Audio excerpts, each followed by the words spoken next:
page 2 of the purchase agreement. We did page 1 last week. So we're going to be on page 2 of the purchase agreement. It took us an hour to get through page 1, if that tells you anything. So, all right, guys, we're back at it. Agent training, page 2 of the purchase agreement. I'm here at the top. There's really, this is pretty much perfect. We just talked about earnest money was the bottom of page 1. All about what happens when things go wrong. We started talking about all that.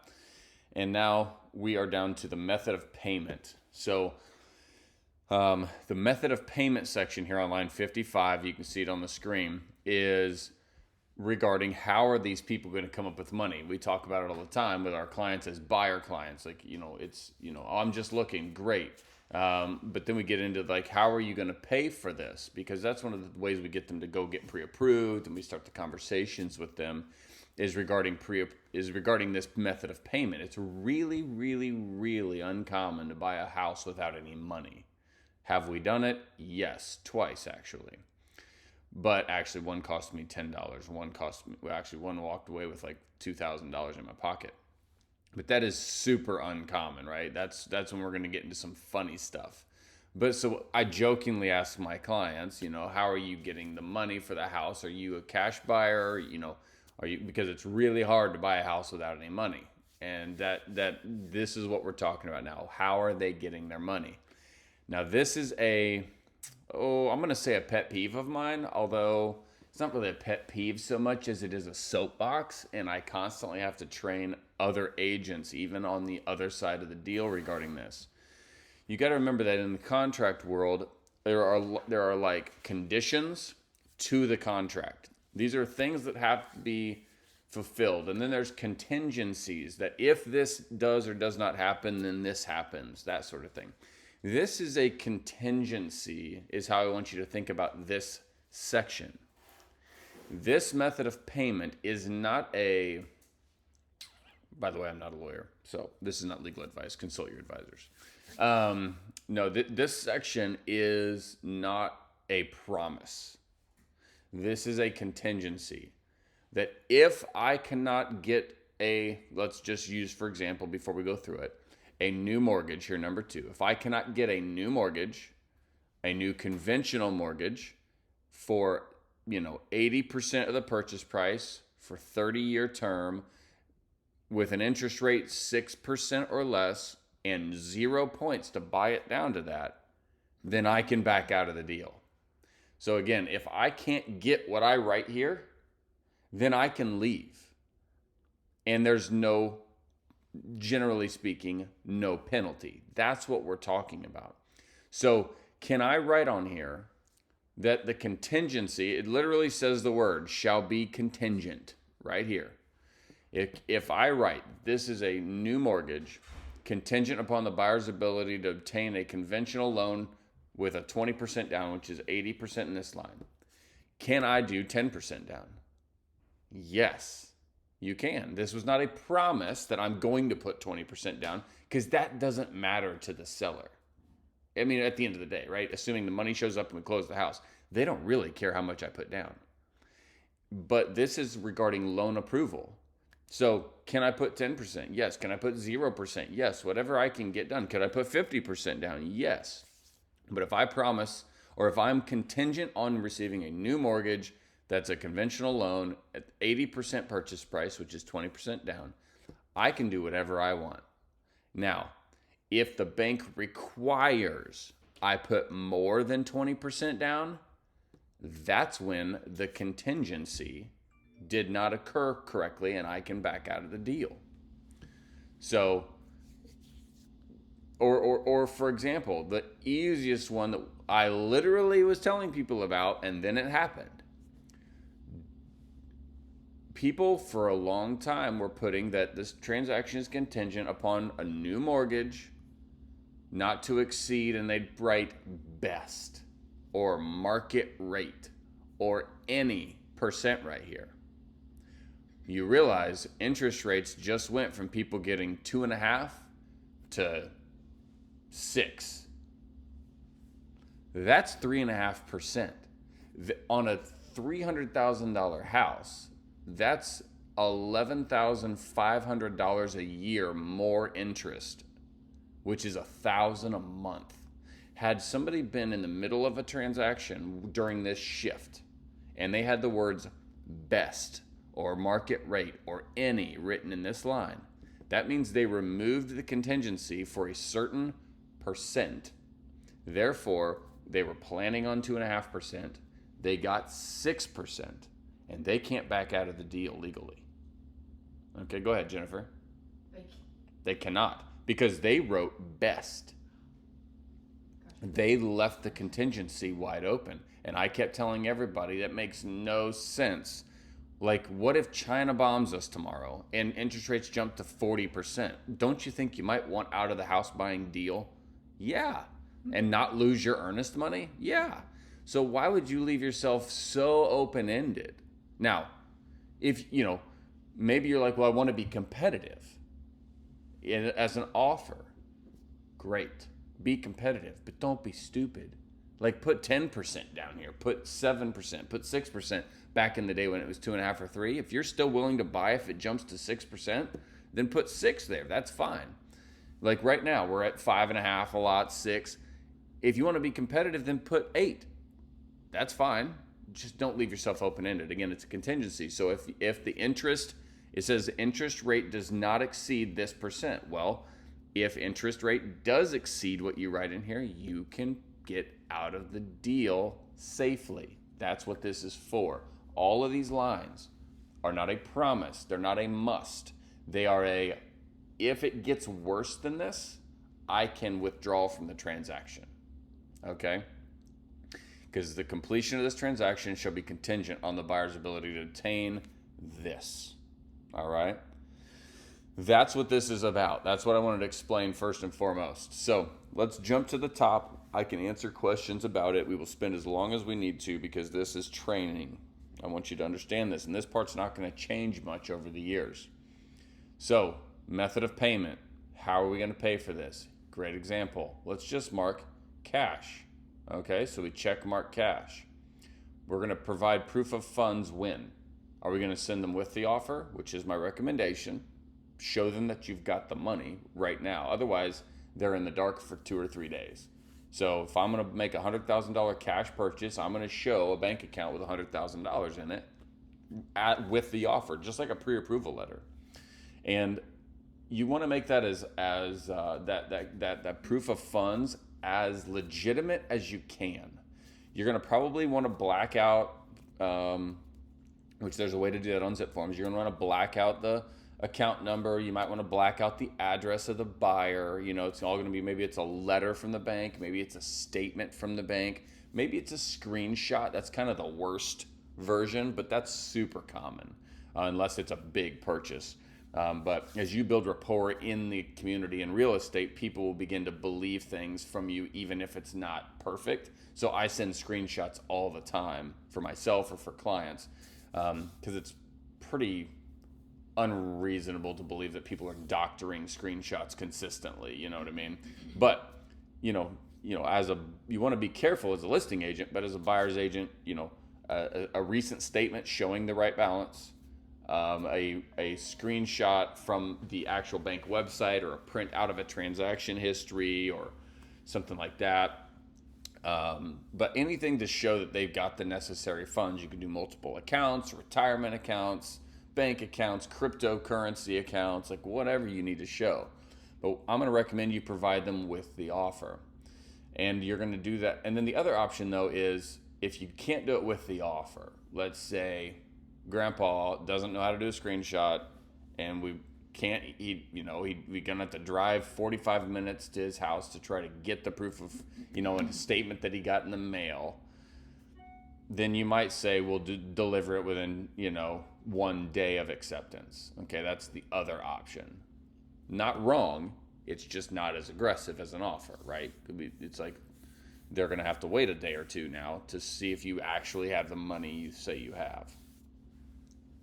Cash purchase, I will throw in here. Cash purchase is absolutely different than hard money. That may not make a lot of sense to you right now. I'm not going to go through all the different types of loans. But if you do have an investor and they're talking about hard money, That's going to be down here in the other category. It can look and feel a lot like cash, but it is not cash, although you can make it a cash offer still, because again, this is a contingency, not a promise, and cash is just virtually means, we're going to get to this right here, that generally the biggest benefit is that there's not an appraisal and you can't disqualify yourself for cash, right? You can't like accidentally deposit money in your bank account and then you can't get a loan, right? That doesn't happen for cash. So the second line 58 here is buyer will or will not have an appraisal. If it's a cash buyer, you can choose to have your own independent appraisal. You can hire an appraiser to come in. And that's great. I mean, you can do that. It eliminates your cash benefits to the seller, because now you with normal cash, it's no appraisal and no disqualifying features. If you lose your job, you still have your cash. If you're getting a loan down here and they lose their job, the deal falls apart. Okay, so cash has those two primary benefits, which is no appraisal to verify value, and that you have to work with, and no disqualifying features such as a job loss or a divorce or somebody steals your credit in the middle of the transaction, whatever. All these different ways that our loans fall apart. This situation says there's no contingencies for the loan at all. So you can have an appraisal on cash. It just doesn't make your cash near as strong as it was. Okay? Now, the next set is what you're going to see most of the time, and this is going to be a new mortgage. So you would check the box right here, just like that. And then it's going to say that the completion of the transaction shall be contingent upon the buyer's ability to obtain a blank, blank, blank, blank, blank. Now, note this cash is not a contingency. It's not like, hey, Lord willing, I come up with $100,000 cash. If I can't, then I'm out of the deal, right? This is I've got the cash. I'm going to buy your house. So that's not a contingency. You notice the words contingency show up on line 59. Okay. So it's contingent upon us to get this type of loan. Now you've got all these different pre-written types. Conventional. Insured conventional. Okay. The difference is whether or not you have to have mortgage insurance. The difference is going to be, this one is 20% down or more. This, in most cases, that's the difference. And this one is going to be less than 20% down. Okay? Why that matters, I don't really know. Like why that matters on this paper, but that's probably why I'm not a lawyer. I don't know why it matters, but they're marked here, and go ahead and look really smart and mark the correct one based on what you write here. So those are two options: FHA, VA, and other. You're going to check the box that corresponds to the type of loan they want the contingency for. Do you have to get the loan type you mark? No, you don't. If I mark conventional and then I decide to shift to VA when I'm talking to my lender, that's okay. The contingency is based on conventional lending, and you would have sent a pre-approval that said you were pre-approved for a conventional loan of 20% down. And then let's say you change your mind. You're like, you know what? I'd really like to conserve some cash. Let's go FHA for 3.5% down, or down payment assistance, 0% down. That's okay to do. After the offer's been Sure. accepted? Yep. This is not a promise. Okay. This is a contingency. So you can shift to FHA or to VA or to insured conventional even. You're conventional, but you switch to, you know what, I'm just going to put 5% down and do an insured conventional. That's totally fine. Nobody's going to care. Nasty agents on the other side? Because they don't know what they're talking about. Yes, she asked if you get nasty agents on the other side, and I said yes, because they don't know what they're talking We about. chose conventional because we didn't want all the hassle of the FHA. That's right. That's why they might have done it. But here's the thing is, can I get a conventional is the question. So let's say we sign up to do a conventional loan, 20% down. That's what we write on this whole section. Then I talked to my lender and he goes, gosh, Eli, 20% down on a $500,000 house is, what is that? 100,000? No, $200,000. No, 100,000. 20% is 100. Yeah, that's 100 grand. Eli, the stock market's down. Why would you put 100 grand in your house when you could buy stock with it and double your money in the next 6 months if it goes back up? Good point, Mr. Lender. Like, there's other things I could do with $100,000. So maybe I'm going to do 5% down or 25 grand and keep the other 75 for investing. Can I do that? Absolutely. I didn't promise I was going to get conventional. I said if I can't get conventional, I can back out. If it gets worse than this, can I still get conventional? Yes. So I can't kill the deal. That makes sense? If I can get conventional, and I've shown in good faith that I tried to get conventional, and they say, no, Eli, you can't do a conventional loan because your credit score went down, then I'm out. If I show up with the money and they see that I only put 5% down, do they really care? No, they got their money. Seller couldn't care less. If I said, hey, I'm going to do insured conventional, 5% down, and then I switch to FHA down payment assistant for 0% down, can I do that? Absolutely. If I show up with FHA money at closing, does anybody care? No. They're just happy they got their money. You don't have to send an addendum or amendment. Nope, because this is a contingency, not a promise. It's a contingency that says if the ability to obtain, not the actual obtaining, in my opinion, a non-lawyer. It's not a promise because, again, money is money. Flip it the other way, right? I like to always think, my friend Raymond Modulin says, use the asinine example. Use something absolutely silly, and that will help clarify things sometimes. Do you think a buyer is going to have a problem with me saying, I'm going to get a VA loan?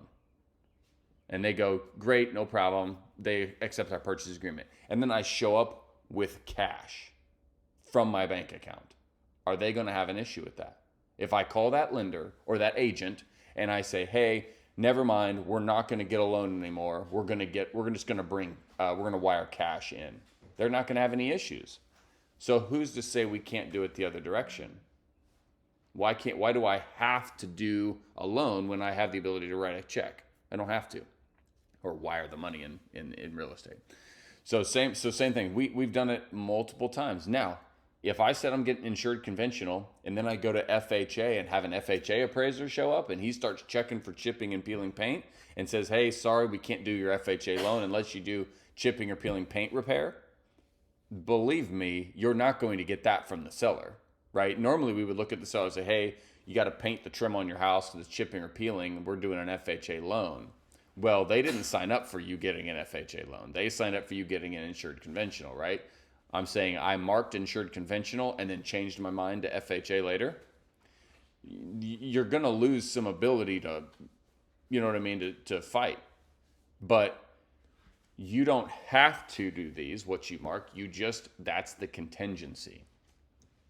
The biggest one that you're going to see work like this is I'm going to say I'm paying cash, and then I'm going to try to get a loan. I'm going to say, I will buy this house cash. Here's my proof of funds.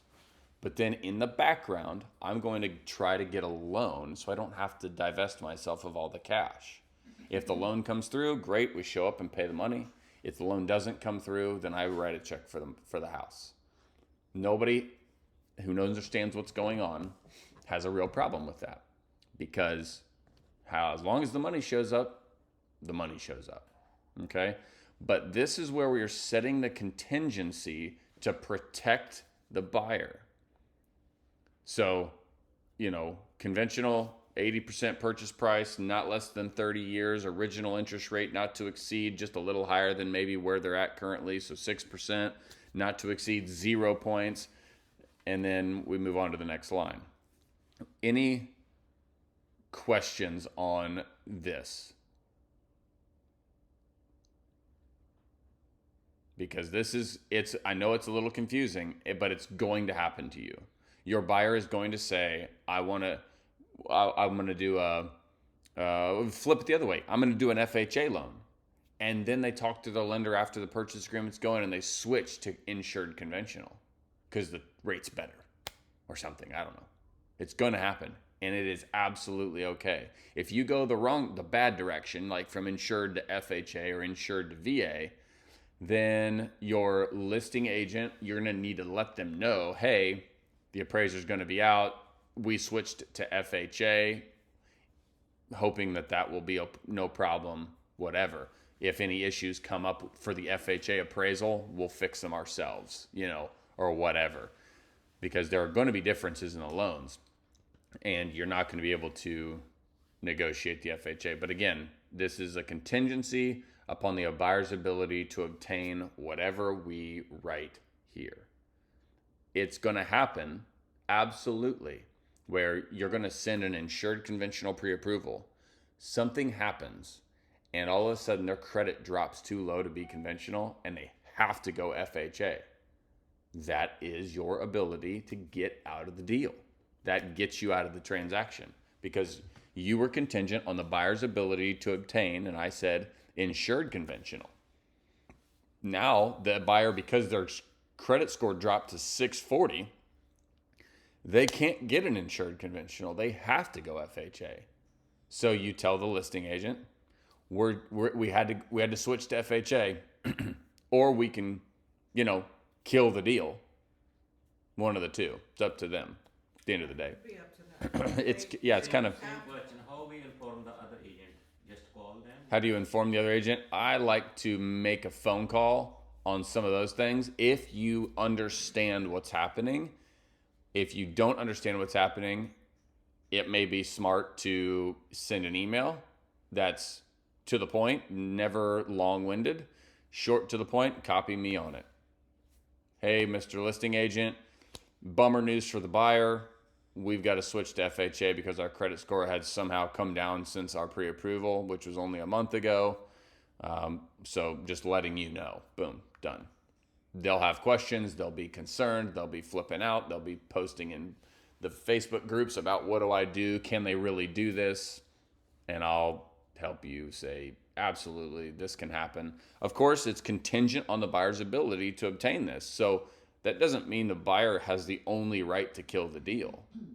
The seller can kill the deal too. If you switch to FHA, they can kill the deal on you. Oh, they can. Sure. Yep. Now, ability to obtain. We just told them we cannot do insured conventional. But they can say, I don't want FHA inspect or appraise it. Or They can. Yeah, it says completion of the transaction should be contingent on the buyer's ability to obtain blank. The buyer may very well be able to obtain all the above, and therefore they're going to be fine. But yeah, if you are forced to switch from conventional to FHA, the seller that you did not, your ability to obtain the loan you said is gone now. That's how I read it. That's how I operate. I don't know why it would ever matter unless you've got a house that's got a lot of problems. And I'm not going to continue to wait on you. So for instance, I've got a house, I know this is getting long for all of you watching at home, but I'm trying to get, this is a hot button right now. I've got a house off market that's for sale. It's got a train wreck of a shed. VA buyer just put an offer on it. I countered with VA buyer agrees to repair all chipping, peeling, paint, and uncovered wood deficiencies listed in the appraisal. Because I already know they're going to want that barn gone or fixed and repainted and all of that. I'm not waiting on you to get an appraisal, get us a month into this thing, and then finding out what we already know. So a seller may do the same thing. They may say, you have to switch to FHA. Well, what are you going to do about this barn in back that's completely rotten and needs to be taken down? I'm not waiting on your appraiser to come out to tell us what we already know about this. So we're out. That's why you see listings all the time. No FHA, no FHA. That's why they're doing it. Now, it doesn't necessarily make sense. They should allow FHA, in my opinion, and require the buyer just agree up front to do the work related to the FHA appraisal. You know, that's other than that, I don't know why they would do it. There's an old wives' tale that FHA and VA appraisals come in lower, but it's junk. I don't think it's true at all. Or you could just list what you would repair and everything else they have to do, knowing that FHA would be pickier. Yep, and like I was okay with this VA buyer. I'm like I'm totally fine with repairing stuff other than what we already know about. Like if you find out that the water heater's not working, that's on me. I'm like I'll fix that for you as a VA buyer. But I already know that barn's trash and it's going to come up, and I'm not fixing that barn. So that you're going to get to fix that if you want it, you know, that sort of thing. We can mark only one, or we can mark more than one, like. I would mark only one. Only one. I only ever see one marked. I don't know why you couldn't mark more, but I'd rather have it easier to get out contingency by marking only one. And you want to mark the safest one. So if you're an insured conventional, you don't want to accidentally mark conventional, because now, well, sorry, the other way. If you're a conventional buyer, you don't want to mark FHA, for example, because if you can get conventional, you can easily get FHA. So the moment you fall out of conventional world, you want to be able to kill the deal if you want to. So I have never seen a seller kill a deal because you switched types of loans. I've never seen anybody do it. I've only seen it happen when things go awry. So I'm not too worried about this, but I wanted to bring up the fact that this is a contingency, and I treat it as such. So I put these are safety markers for my buyer. Okay? So don't write the word best in the percentage. Don't write best points, because that could be 3.5 points, which could be $9,000. I mean, like crazy numbers. But this is where the type of loan, when you mark other, this could be hard money. This could be seller financing. This could be, we're going to give them 14 chickens. I don't know. I'm messing around, but not really. Hard money and seller financing are the most common ones I would write over here. Then you've got the purposes of this. So the other, I would mark like other, and then I'd write seller finance, or insured conventional rehab loan, or 403B, 403. 403K. 203K. 203K. 403B is for nonprofits retirement accounts. A 203K, FHA rehab loan. You could write those in here. But like seller financing, subject to and seller financing. So these are things I've written at some point in here. What is the difference is subject to and seller financing? I will get into that at a later date. We'll talk about all that. I've done them both. So you mark other, you type in what it is, and then you still go ahead and fill this out. So I just bought one recently, seller finance. They finance the entire property, the entire amount. So let's say it was other seller financing, mortgage loan for 100%. They financed the whole thing for me. Payable in not less than 1 year, as well as our term. Not to exceed 6% was the rate, and 0 points. That was the terms of the loan with the seller. Now, once you get past all this, and you're going to be down here to this line, this is where you would write, and it even says closing costs not paid by the buyer. You can see that in the gray box. This is where I'm going to write seller to pay $4,000 towards any of buyer's lender allowed purchasing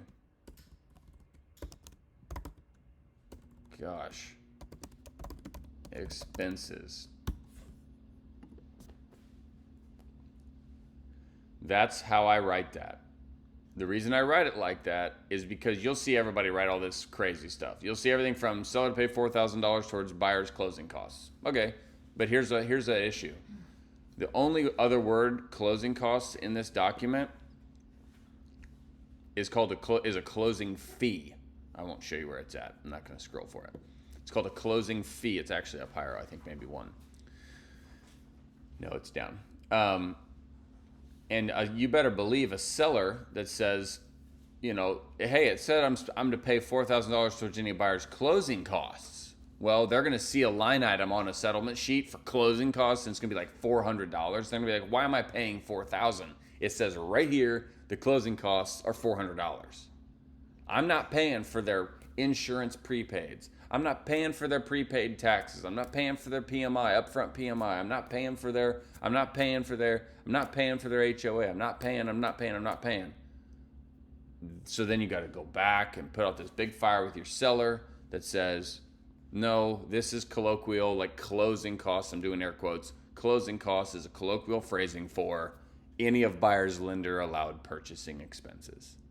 You're going to see people write fees, prepaids, interest, points, blah, blah, blah, blah, blah. That's a bunch of mumbo jumbo in my opinion, because what happens is the moment somebody invents a new fee and it's not listed there, it looks like an exhaustive list, could have absolutely missed something. So I write seller to pay $4,000 towards any of buyer's lender allowed purchasing expenses. Any purchasing expenses that the lender will allow, this $4,000 can go towards. If the lender will allow me to buy cats as a part of this purchase, then this $4,000 can go towards buying those cats, right? Lender allowed purchasing expenses, So I've never had trouble with that. It is so clear that the real lawyers mess it all up sometimes. Like nobody's asking questions about this. We all know any expense related to the purchase of this house can be paid that the lender will allow. This $4,000 can go to your seller, that buyer, and everybody else involved knows exactly what's going on now. Do you tweak that number though if this is like for a $150,000 house? This number won't change a ton no matter what. Depends on the buyer's lending situation. So when your buyer asks, how much are my closing costs going to be? Again, they're even using the colloquial phrasing. You're going to say, that's a great question. We find most of our buyers end up around $4,000, give or take. But what you have decided or will be deciding with your lender is going to be the determining factor. We don't have anything to do with that.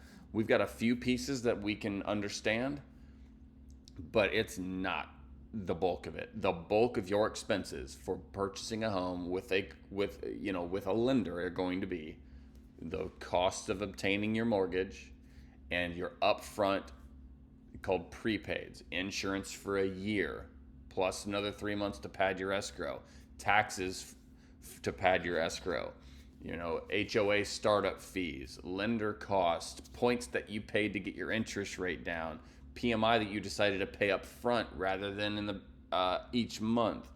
You could change in one conversation with your lender. You could change this from $4,000 to $8,000 in one small conversation that I was never a part of. That's why I don't really know. That's the type of conversation I have with them. Check with your lender. Check with your lender. Check with your lender. Most of our people are around $4,000, but you might buy your interest rate down. That's what I just did. I'm working on a refi, and I'm paying 3.5 points. I mean, we're talking like $4,000 to buy down my interest rate. And my agent, if I would have had one, it's a refi, so I don't, but would never have known I did that. And they just told me it was going to be $4,000, and it's actually $8,000 because I just spent money they didn't know I was spending. Make sense? So this number does change. 4,000 is a pretty good number, though. Okay. That's a real solid number. People act like, oh, you never see seller paid closing costs. Yes, you do. I see them on stuff. Yep. We haven't seen them in the recent years as often, but absolutely, not it's as often. it's coming back. But this is how you want to write it, okay? That's why I wrote that out for you. I'm going to delete this so it's not in our template, but actually I probably could leave it in a template, couldn't I? Seller Why to not? Because I pay. always have to write it down so I don't forget.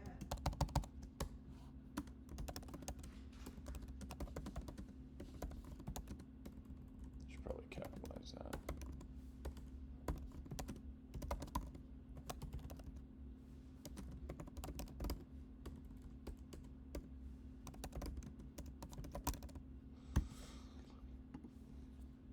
Okay, and then right here, So look at this. Love this. This is why we read. Any inspections and charges which are required to be made and charged to buyer or seller by the lender, FHA, VA, or mortgage insurer, shall be made and charged in accordance with their prevailing rules or regulations and shall supersede any provisions of this agreement. The example I'll give you, there's probably more, is on a VA loan. Let's say that we wrote NA here. So we deleted this line and we said NA. So the seller is not responsible at this point to pay any of the closing costs. Okay.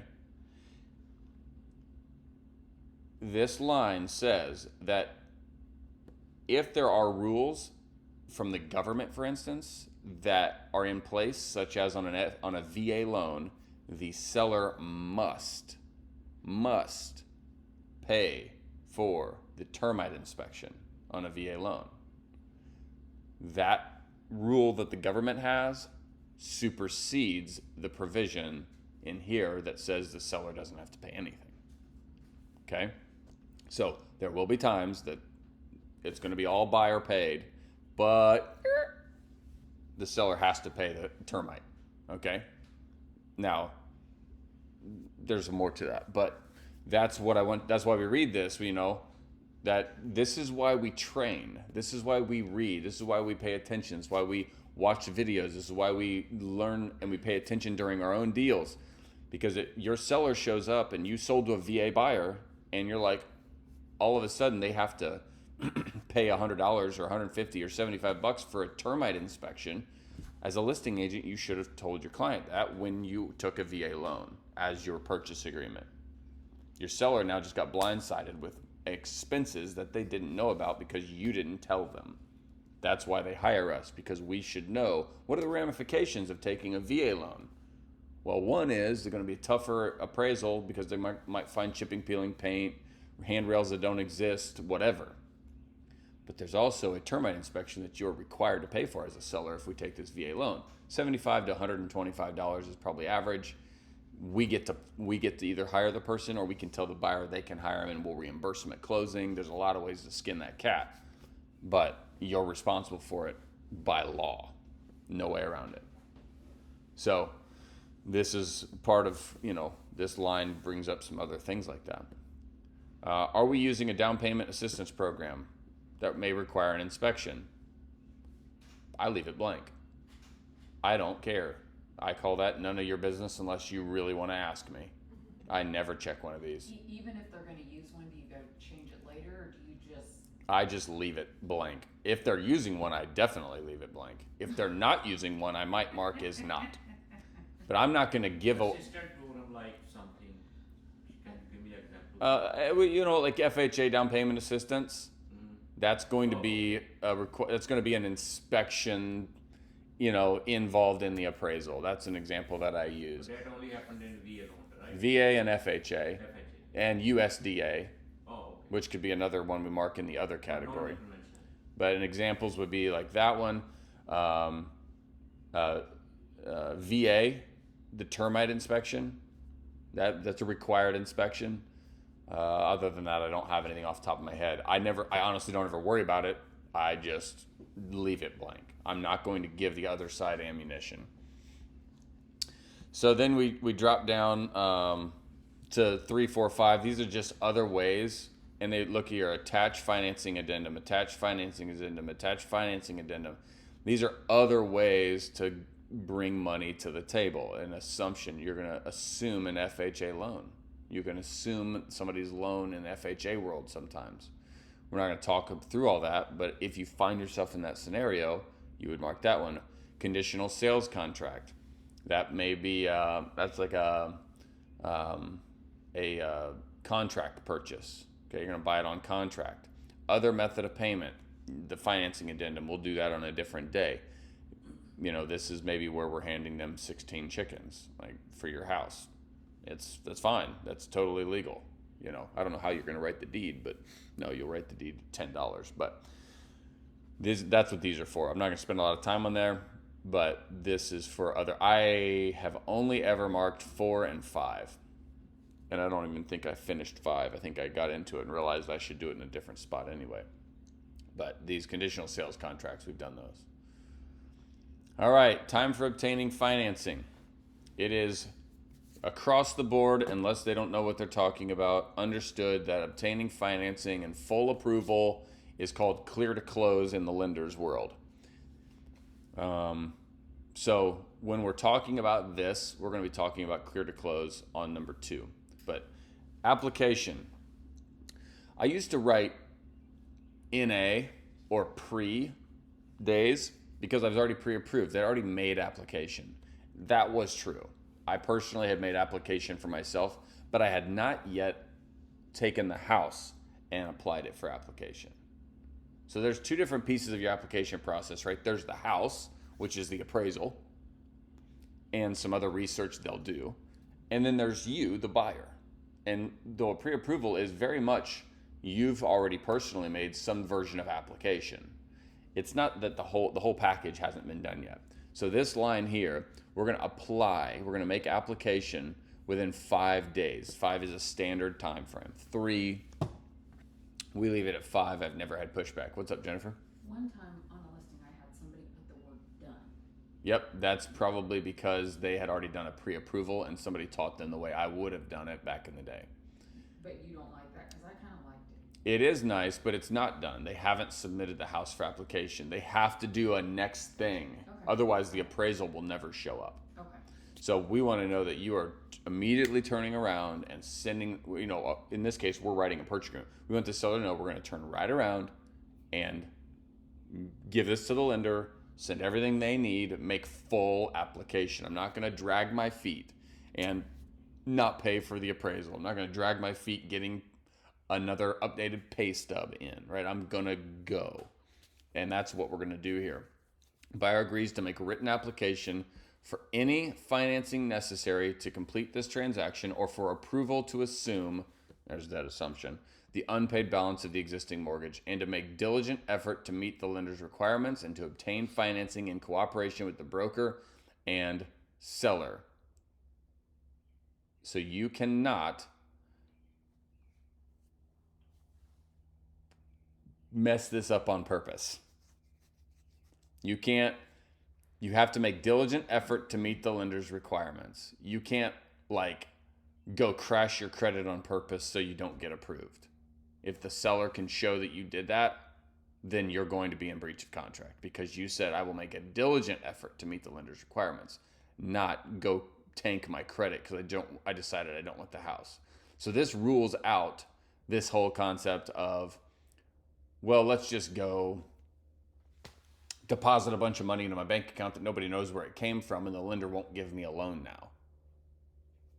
Or let's divest myself of all my money. Or let's go buy a car and all of a sudden I've got my DTIs thrown off and I can't get a loan. If you do something stupid, in my opinion, and I believe in the opinion of the contract, if you do something dumb to blow the deal up in lending world, I think you're in breach of contract. So you go buy a car in the middle of this transaction and they won't give you a loan because of that, because now your debt to income's too high because you got a loan on the car, or you spent all your down payment money on the car, or whatever.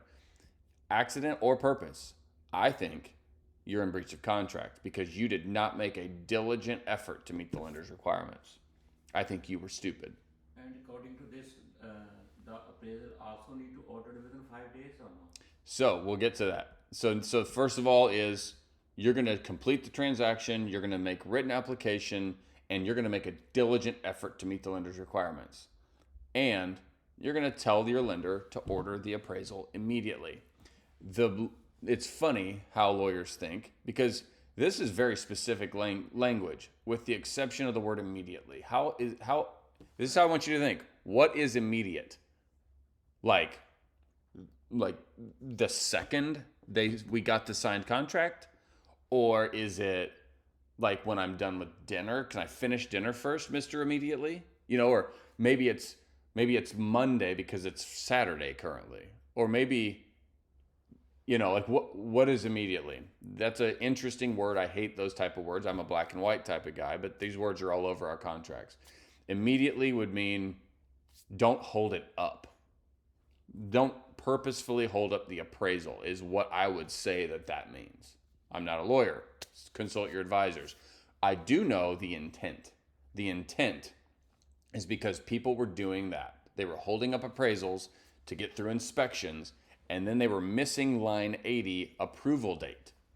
How many days you have to get an approval for your loan? Well, that includes the appraisal. So they were backing the appraisal up so they didn't spend money twice, right? So you get into your deal, you go to do your inspection, and you do your appraisal. Let's call them both $500. That's $1,000. Where people were trying to save money on appraisal by waiting. Do your inspections. If we can get through inspections, then we order the appraisal. So if we didn't make it through inspections, I didn't waste my $500 of appraisal money. Well, that then backs the deals up and puts us in a scenario where the deal's late closing or whatever, which means it terminates. But most sellers are in a position where they need to sell their house, even if it's running late. But it was just kind of a jerk move by the buyers. They weren't acting in good faith, in my opinion, on average, although there are times where it's wise probably to do that. But this says that the buyer directs the lender to order the appraisal immediately. The intent is to not back it up. Not that it has to be done today, tomorrow, whatever. It's just don't back it up. So we don't back it up. We send it to the lender. We tell them, hey, order the appraisal immediately. We just tell them to go. What's going to happen is they're going to have to get all their documents in. They're going to have to get all the PA in. The lender's going to have to put it all through the system, send it to underwriting, get paid for the appraisal in a lot of cases, because the buyer's going to have to pay for the appraisal. It's going to take 3 days to a week to do this. The application's been made, but it's going to take some time to get where the appraisal can actually be ordered. And then it's going to take a couple days to get it picked up by an appraiser. Appraiser, they don't just like hit a button and an appraiser drops out of the sky, although I do talk about that. That's kind of how we stay separated from them, is we don't know who it is. But they're going to hit the button, an appraisal management company is going to grab the file. Then they're going to put it out in their feeler world and say, hey guys, we're offering $500 for somebody to have this appraisal back in the next 10 days. Somebody raises their hand and takes it. They set up an appointment. They go to the house. Then they do the paperwork. They turn it back into the appraisal management company. Appraisal management company reviews it. Then they send it to the lender. Lender reviews it. And then they tell you what the value is. So it takes time to get done. But the ordering of the appraisal can happen generally within 3 to 7 days. But what you're trying not to do is hold it up, okay? That's the big goal. Approval, no more than so many days after acceptance of this agreement shall be allowed for obtaining loan approval. And they added this because people don't pay attention, which shall include a completed appraisal if required by lender or mortgage assumption approval. If approval is not obtained within this time specified above, this agreement may terminate unless an extension of time for this purpose is mutually agreed to in writing. If you do not have your approval for the loan in the right amount of time, your deal could very well be dead. This is an important time frame. I also use this time frame to sneak more closing days in. Okay? I'll tell you how I do that. We're going to have to line this up with the next set. So let's jump to closing. The closing of the sale, known as the closing date, shall be on or before, and you're going to select a date. Okay? Or within so many days after something, whichever is later. Or this agreement shall terminate. Look at here. May terminate right here in line 82. Shall terminate line 88. May terminate. It may terminate. Shall terminate. This shall terminate. Okay? It's dead. If you go past the later of these two dates, this transaction is a goner. Okay? This transaction may be a goner, depending on the two parties. It is dead. So if you haven't signed an extension prior to the latest of these two dates, it is a dead deal. Okay? Here's what I'm going to say. Most loans close in about 30 days if you've got a good lender. Okay? So we're sitting here writing a contract on June 1st. We might say that the closing shall be on or before July 1st. That's 30 days. So I'm going to click July 1st here. Or within 5 days after obtaining loan approval. So it's the later of the two dates. One of the things in a contract you can't do is create an in perpetuity scenario where it goes forever. Okay, you can't do that. Like I can't write in July 1st or when I learned to stand on my head for 5 minutes, whichever is later. Well, I could spend the next 20 years learning to stand on my head for 5 minutes. So this goes forever. Can't do that. You have to have specific dates, expirations, startings, etc. So that's why we have 5 days after obtaining loan approval. Well, your brain goes, well, Eli, 5 days, because people used to write clear to close in here, and still you'll see people write stuff they shouldn't write. I had somebody write the other day, after money is wired to title company. 5 days after money is wired to title company. Well, what if they don't wire the money for 30 years? That doesn't make sense, right? So I had to change it. That's not a valid contract with that sort of thing there. There's no ending to this contract. So a judge would either invalidate that line or invalidate the whole thing. I don't know which, so we're going to just change it. Obtaining loan approval. Look up here. Obtaining loan approval. I used the words in the contract. See? Allowed for obtaining loan approval. After obtaining loan approval, I used the same words so we are clear. So what I did was said this is July 1st or 5 days after obtaining loan approval. I have how many days to obtain loan approval? 30.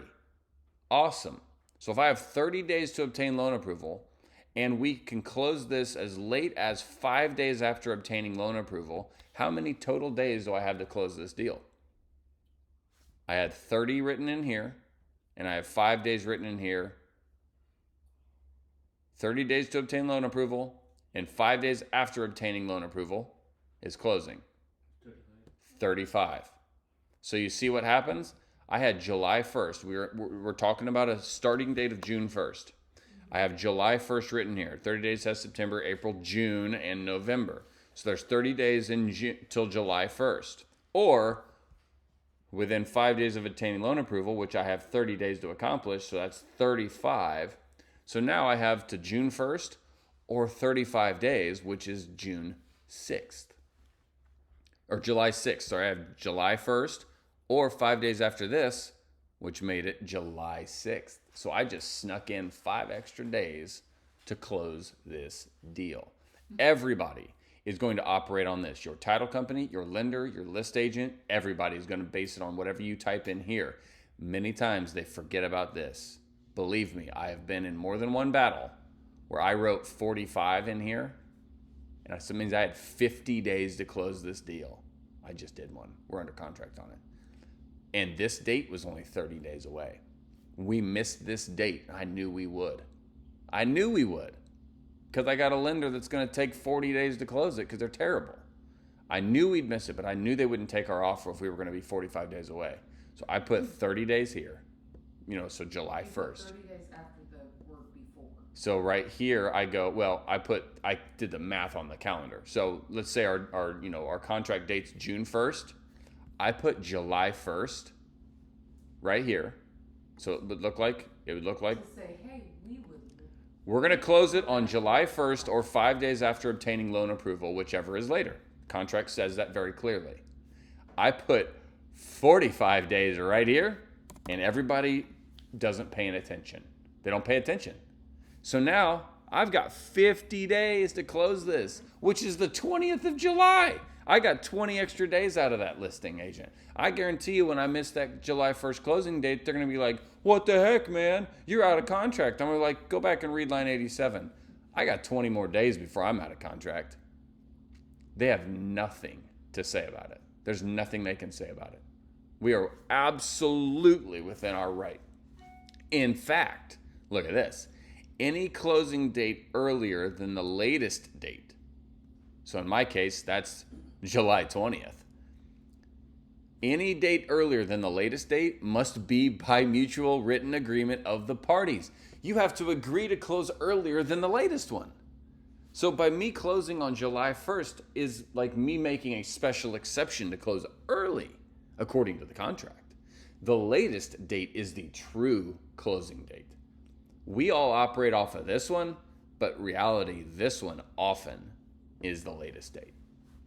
So when you're a listing agent, Will you say that again? we all often operate off of this date. The title company writes that down as closing. The lender writes that down as closing. But this is often the latest date because look, that's 50 days away. This is only 30 days away. And One term is there, obtaining loan approval or loan final approval. that word final doesn't exist in the contract. So we mimic this. Obtaining loan approval. Loan approval is the loan's done. It's approved based on you and based on the house, a lot of times referred to as clear to close. Like the loan approval really doesn't happen until all the conditions have been met. And sometimes during COVID, that was at the closing table. They had to sign a COVID thing, or 24 hours prior to closing, they had to get another verification from the employer that this person is still employed just hours before closing. Obtaining loan approval did not occur until we were at the table, basically. Now that's let up quite a bit, but obtaining loan approval is again a broad definition. I don't think loan approval's done until, I've got the money at the title company, but clear to close is what we all typically say. Okay? That's how you play the games, my friends. I don't always play that game, by the way, but I've got one right now that I am absolutely playing that game. I put 30 days down and then 45 up there. I've got 50 days to close this deal, and I'm going to need it. Okay? So normally, though, I'm looking at my closing date, like July 1st, and I'm doing some math, and I'm going, okay, that's 30 days away, so I'll put 30 in here, and then I've got this extra 5. So I'm at 30 to 35 days. Not a big discrepancy.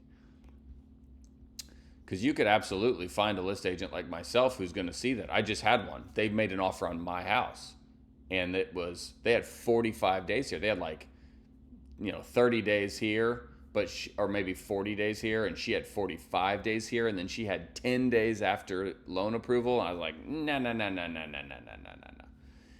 Line 80 is 30 days, and line 87 is NA and NA. So this is the only closing date. That's how I combat that sometimes. I make these, if you want to be really strong as a buyer, you write NA and NA. So there's no secondary closing date. It is literally what is written right there. That's it. But again, that doesn't offer as much protection. You're going to find that in these contracts, anytime you're aggressive for the buyer, it's also less protection for the buyer. So if I'm going to say we're going to close on July 1st within NA, meaning there's no backup dates, that's less protection for your buyer. If your buyer does not close it on this date, it's a dead deal. And they're going to be in big trouble by the seller potentially. So anytime you're aggressive also means there's less protection, just like up in the mortgage side of things. But you can change that, right? Like if you get into it and you see things are going to be later, you can change it. If the seller and buyer agree, mutual written agreement. Like Hardev's recent deal, we moved it like a month. Yeah. Fortunately, it was a huge company that doesn't need the money, so they didn't really care as long as we were showing that we were headed the right direction. But 2-3 times. yeah, but you got a seller that's trying to buy their next house, and you're backing their first one up. It's not going to be as pretty. Although that is a good scenario to be in because they're not going to kill your deal to wait another 30 when you're saying we just need 5 more days, right? So let's jump into this one. The fee. This is what I was talking about. This is the only place they're going to see the word closing, fee, closing costs. Remember we talked about the word closing costs? The closing fee is the only place you're going to see that. And this settlement or closing fee is going to be $350 to $400. It's not a big expense. And we have it marked as shared equally. Obviously, it's more competitive if you say that the buyer's going to pay their own, the whole thing. But shared equally is our normal in our area. I call it the local custom is shared equally. So you don't need to change that very often unless you're trying to be super aggressive. Or if you have no money, then you could say the seller pays it all. 300 to 400 total? Or Yeah, each? total. Included in allowance if provided. So if we say that the buyer is paying for this cost, that's us because we're writing this. And up at that spot where we talked about the seller paying some of our closing costs, remember that spot by the mortgage side of things, right here? This spot, if there's an allowance here, then this fee is a part of that allowance, is what they're saying. Really? Yeah. Say that one more time so I can That it's really almost like a non-issue, but the words are here, so I want to explain it. If the buyer's paying for this, and we're saying that the seller needs to pay for some of the buyer's closing costs, this is part of that. So if this was $400, now there's $3,600 left, because the seller is going this okay. can be paid for. It's the reason is there. Some people will look at this and go, "Hey, the buyer chose to pay that. They didn't have to pay that. They chose to pay that. So my allowance isn't going towards that." And you're like, "No, it is." Right here it says it. It's included in the allowance. But if you do the 4,000 seller paid, blah, blah, blah, and then you click buyer on that, Mm-hmm. it might look a little bit better. Yep. It would almost It's only offset. $400. Right. It would almost offset. Like if I asked you for $200 of closing cost assistance and then I marked buyer pays, well, guess what? Seller just paid their half in a funny way, but it would be tricky. I know that's even maybe a little confusing. Don't. We're not going to hover on this, but this is just clarifying that even though the buyer selected to pay this can still be included in the allowance if the seller's paying for any of the closing costs. Contingencies, oh my goodness. We will go into the depths of this at a different time, but this is the high flying. You're going to need other documents. If you get down into here, line 96 to 98, you're going to need other documents, and you can see attached addendum here, but either this agreement is contingent upon is not contingent upon the closing of another transaction, or it is. There's two options. Either I have to sell a house, or I want to sell a house, or I don't. If you do not need to sell your current home, or you do not want to sell your current home and your lender is okay with that, then you would mark this box. This is the normal box. Normal is that this purchase is happening no matter what happens with another property. I sell it, I keep it, I rent it out, I burn it down, I'm still buying the house I'm writing about right now. That's normal. It's not contingent upon the closing of another transaction. Many people can't afford to have two houses. So, according to the lender, according to their paychecks. And people lie. And people lie about it. And we've had that. And we have all kinds of things. But it might be contingent upon the closing of a pending transaction. So, my house is on the market. My house is pending. It's not closed yet, my current house. But I can't buy the new house, meaning this contract we're talking about, until my house closes. I would mark the second box. It's contingent on the closing of the house that's currently on the market or currently pending, if you will. That's how you would say it. It literally says the word pending transaction. It's contingent. This entire contract is contingent on me closing my pending transaction on my current buyer's current house, for instance, located at, you put the address in, and the date that it's scheduled to close.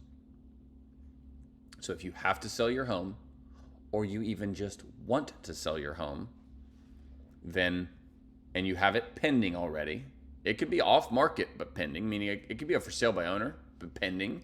It could be on the market and pending. But if it has to close for me to go through with this big purchase agreement, then you need to check that box and fill in these blanks with location and the date it's closing. What if you don't have a closing date yet? You have to have a pending contract. Well, you just said if you want to sell your house. Meaning, if you haven't pended it yet, if it's not currently pending, then that's a different box we're getting ready to get to. Okay. So if it's currently pending and we're just waiting on closing, this is this box. If you do not have a pending on it, if you're waiting upon an acceptance of a purchase agreement, look at my cursor. If you're still waiting on a purchase agreement, then you click this box. So my house is on the market and not sold to anybody yet, or it's not even on the market yet, potentially. He's sleeping. Then this is the box. So I have to or want to sell my house before I buy this next one. And I'm going to put it on the market, but it's not there yet, or it's on the market but hasn't pended. Then this is the box. And then you're going to then select one of these two options.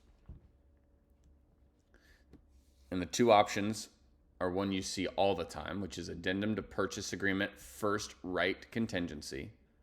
The short version of this, which we're not going to get into, is I'm going to buy your house. If I can get my house under contract, my old house under contract, I have so many days to get it under contract. And if you, the seller of the new house, get another offer, you can take it. And I have so much time to make a decision on if I'm going to continue with the transaction. This will make a lot more sense when we go through it. But that's the first right contingency. I have X number of days to get a pending contract on my current house, my old house. And if the seller of the new house gets another offer, they start a clock. And normally it's going to be 24 hours for you as the buyer on this big purchase agreement to say, hey, I can't own both houses, so I'm out. Or go, figure out a way to sell your house really quickly in those 24 hours, or get your lender to allow you to own both of them in 24 hours. And we'll talk details on that when we get to the other thing. I saw where one of the houses that someone was interested in, it said at the bottom big letters, seller has first right of contingency. So that's what they're talking about. Yeah, that's going to be confusing probably right now in your world. What they're telling you is the seller has a first right on another house. So the seller of that house you were looking at is buying another home, and they have this. Yep. Right. So if they can pend their current house, the one you were looking at, then that kind of shuts that whole new one down and everything goes smoothly. Until then, they can be kicked out of that other deal. Okay. So. But I'm not when gonna it miss happened all the Zillow contingency, calls just because I'm in training. Good job. It's perfect. when What's it that? happened that second one or third one, then whatever we write on the upper side, 30 days and that. Yeah, when you start, we'll get into that at a different day. When you start clicking these, you better be making sure you're also paying attention to the closing dates and other dates. It changes a lot of things. We'll talk about that. This second box under here, if you don't have your house under contract yet and you're trying to, use this purchase agreement to buy a second one, limited purchase contingency. First right, you have, some time to make a decision if the seller gets another offer while you're waiting to sell your old house. Limited purchase contingency, I call it a drop dead contingency. This says, seller, if you get another offer while I'm waiting to sell my old house, you can just, boom, take it, and we are done. You kicked us out of the deal without even asking. So, remember, if it's good for the seller, it's probably bad for the buyer. Vice versa. If you're being aggressive as a buyer, the seller's going to want this one. Limited purchase contingency. Great, I'll take your offer. And while you're waiting to pend your old house, if I get another offer I want, gone. You're out of the deal. No questions. That's good for the seller. This one's better for the buyer. They get a second to regroup. Okay? We'll talk those in length. Good funds. I'm not going to go through all this, but talks about, therefore, all funds from a single source of $10,000 or more shall be wired. So I have to wire And I don't, honest to goodness, know if that source means single bank account or if it means single human source or single entity. I don't know. The answer has always been if you have to bring more than $10,000 to closing, it needs to be a wire. Okay? That's all you really need to know. So, you can bring a cashier's check between like, I don't know, 500 and 10,000. Less than 500 is a personal check. Okay? You cannot show up with actual money ever. You might be able to for like $100. I don't really know, but it's very, very small amount. But that's all this is about. You can read that and research that all you want. Wire fraud. If you show up with a cashier's check for $10,500, closing is either off. Or Yep. You're gonna have to run to the bank. Yep, you're going to have to go wire the money. If you receive any electronic communication directing you to transfer funds, blah, blah, blah, do not respond until you verify authenticity. This is a CYA, cover your butt, for brokers, title companies, etc. Because wire fraud is real, and you're going to get instructions about wiring from all different types of locations. Sometimes your lender, your broker, your title company, and you never wire the money until you've verified that those are the actual account numbers you're supposed to send it to. I had a guy that one time, the closest we've ever been to losing money, well, I've had two. One, the guy transposed account numbers, meaning it was like 9647 and he went 9674. Flipped two numbers. Fortunately, somebody caught it. Everything was okay. They didn't catch it. The money flew.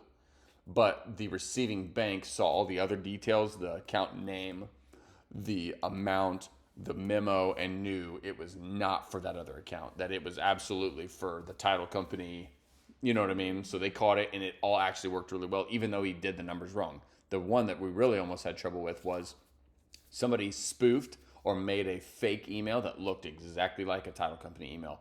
Our title company. Looked like it came from the lady that had been emailing us. The lady emails Andrea, our assistant, our transaction coordinator, this fake email, but it's from the title company in everybody's mind. Yeah. It says, hey, what's your buyer's phone number and phone number? I don't have it for the file. Not uncommon, but not the most common question. But she's like, well, okay, whatever. Sends them back a phone number.